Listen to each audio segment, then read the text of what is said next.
gaps between cells, so border spacing and border collapse.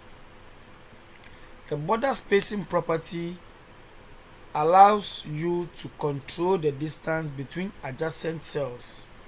By default, browsers often leave a small gap between each table cell.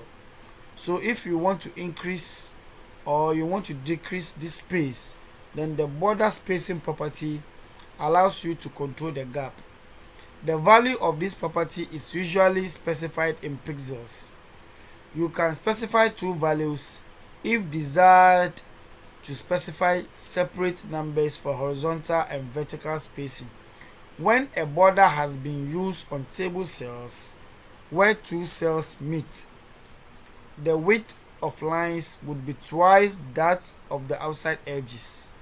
It is possible to collapse adjacent borders to prevent this using the border collapse property.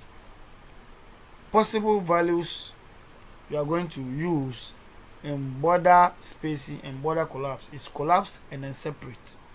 Now borders are collapsed into a single border where possible. Border spacing will be ignored and cells pushed together, and empty cell properties will be ignored. What about the separate? The separate value allows borders to be detached from each other. So in this case, it's not merged, just like we have in Excel. That we have merged, and then we have others that are separate. So when you're using a separate, they are detached from each other. Border spacing in empty cells will be obeyed.